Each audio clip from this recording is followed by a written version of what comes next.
এক বছরে দেশে ধর্ষণ বেড়েছে দ্বিগুণেরও বেশি। ২০২৫ সালে এই অপরাধের শিকার হয়েছেন ৭৪৮ জন নারী এবং কন্যা শিশু, যা আগের বছরের তুলনায় ৫৩.৬% বেশি।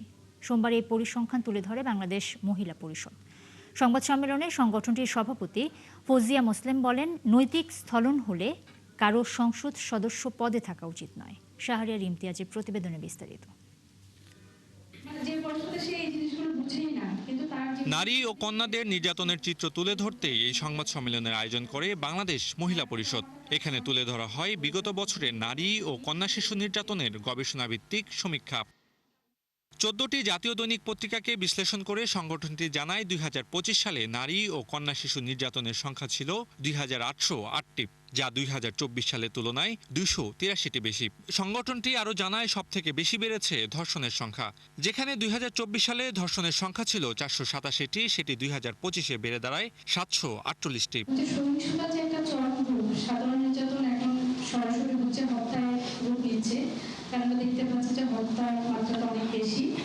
এসবের পিছনে রাজনৈতিক ক্ষমতার দাপট, বিচারহীনতার সংস্কৃতি আর এলাকাভিত্তিক কিশোর গ্যাং কালচারকে দায়ী করা হয়েছে। সহিংসতা বাড়লে আইন শৃঙ্খলা পরিস্থিতির অবনতি হয় এবং আইন শৃঙ্খলা পরিস্থিতির অবনতি হলে সমগ্র জনপদের সব মানুষেরই জীবনের নিরাপত্তা বিঘ্নিত হয়। সেই বিষয়টা আমার মনে হয় যে আমাদের সবসময় মনে থাকা উচিত।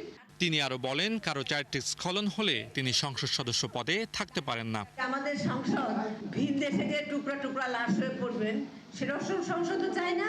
আমরা এরকম সংসদও চাই না যিনি যার ব্যক্তিগতভাবে তার চারিত্রিক স্খলন থাকবে। যে গোষ্ঠীর স্বার্থে রাজনীতি পরিচালিত হয় সেই গোষ্ঠীর স্বার্থই নারীর বিচার প্রাপ্তিতে বাধা সৃষ্টি করছে। এদিকে সহিংসতা প্রতিরোধ ও প্রতিকারের জন্য ২০ ধরনের সুপারিশ দেয় মহিলা পরিষদ। যদি আপনারা গণমাধ্যমে আনেন। শাহরিয়ার ইমতিয়াজ, ৭১, ঢাকা।